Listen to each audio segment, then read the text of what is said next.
7월 24일 토요일 새벽기도입니다. 오늘의 본문 말씀은 히브리서 9장 16절과 17절 2절 말씀입니다. 유언은 유언한 자가 죽어야 되나니 유언은 그 사람이 죽은 후에야 유효한즉 유언한 자가 살아있는 동안에는 효력이 없느니라.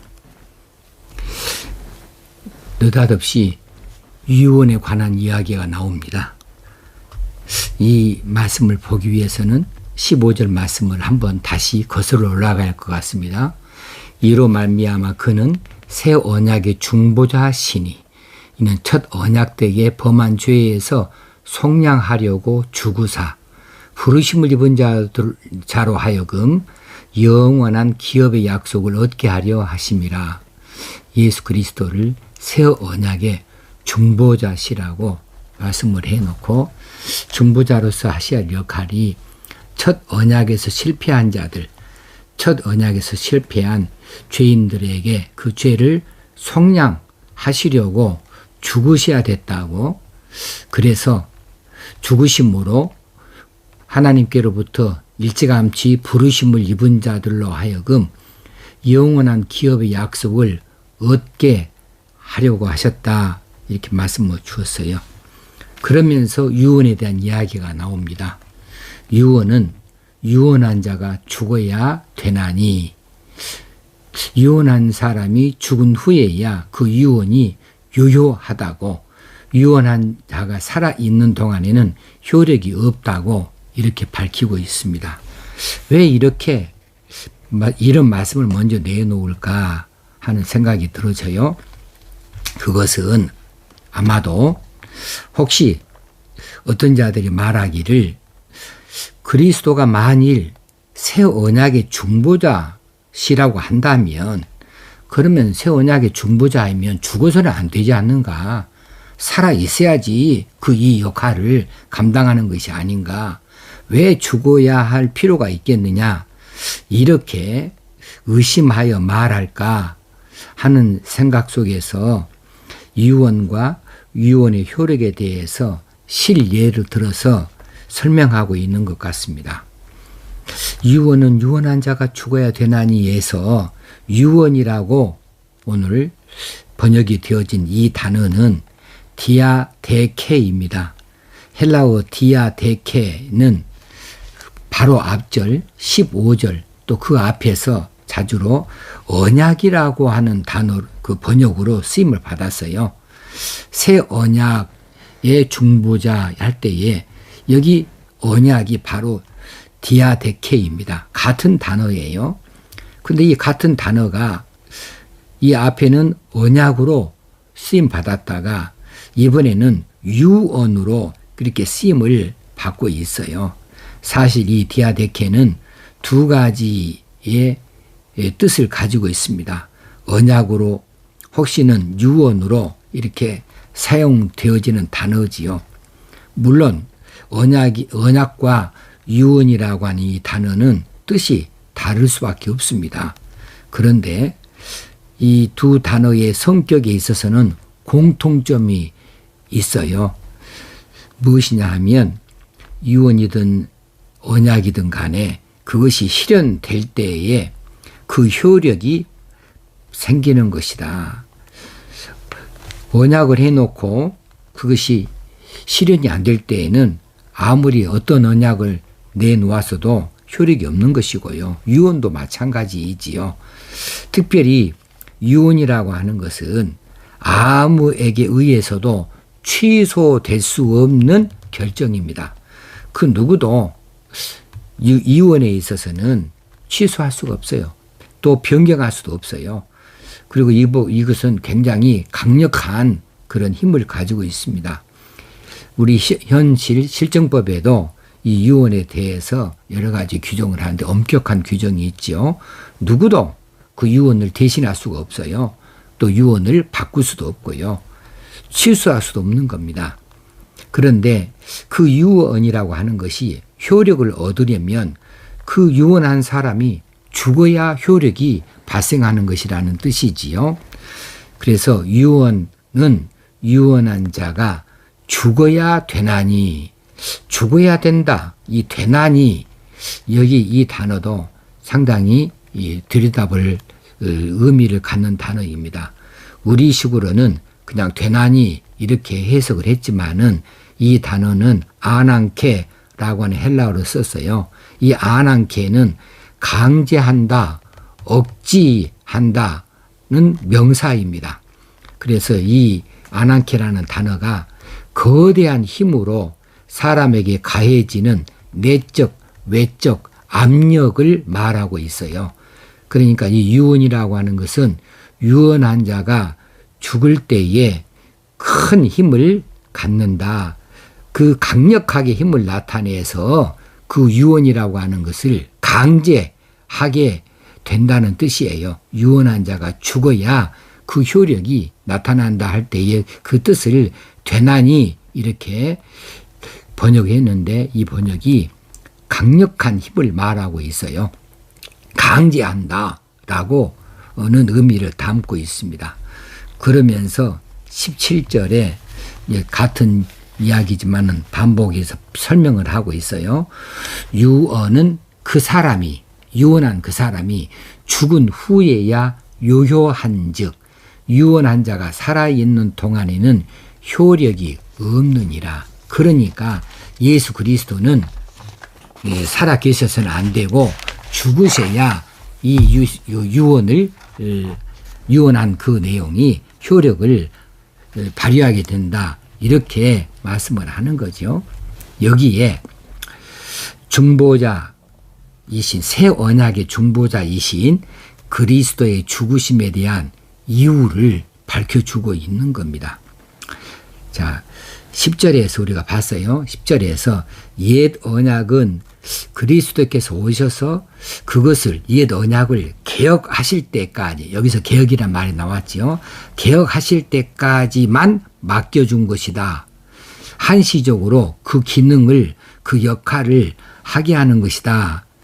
언제까지만요? 그리스도께서 오셔서 그것을 개혁할 때까지만. 옛 언약은 그렇게 불완전한 것이었습니다. 근데 이 옛 언약의 실체가 무엇이냐 하면 바로 새 언약이라고 우리가 살펴본 바가 있습니다. 그러면 이 새 언약의 중보자로서 그리스도가 계시는 것이에요. 옛 언약이든지 새 언약이든지 간에 이 언약은 피의 언약인 점에서 있어서는 같습니다. 옛 언약도 피, 새 언약도 피 위에다 세웠어요. 그런데 옛 언약에 쓰인 피는 짐승의 피였지요. 그러나 새 언약에 쓰인 피는 그리스도의 피가 되어져서 본질상 다르다, 차원이 다르다, 그렇게 살펴본 바가 있습니다. 그래서 히브리서 기자는 그 어떤 것에 의해서도 취소될 수 없는 새 언약의 확실한 효력을 말해 주기 위해서 그리스도를 유언자로, 그리고 디아데케를 유언으로 이렇게 언급을 하고 있는 겁니다. 결국은 히브리서 기자가 말하고자 하는 것은 무엇이냐 하면 그리스도의 죽음이 필수적이었다. 유언자이신 그리스도가 죽으심으로 그가 남기신 유언인 새 언약이 분명하게 효력을 나타나게 되어졌다는 사실을 강조하고자 하는 것이었어요. 자, 우리가 예수 그리스도의 죽으심, 예수 그리스도의 피를 이야기할 때에 많이 그렇게 생각합니다. 틀림없는 사실이고 중요한 사실입니다. 그분의 피가, 그분의 죽으심으로 우리의 죄 때문에 죽으셨다. 우리가 죄의 싹은 결국 사망이니까, 죽음이니까 우리의 죄를 대속하시기 위해서는 우리가 죽어야 될 것을 그분이 대신 죽어주셨다. 그래서 대속하셨다. 이렇게 알고 있는데 사실입니다. 맞습니다.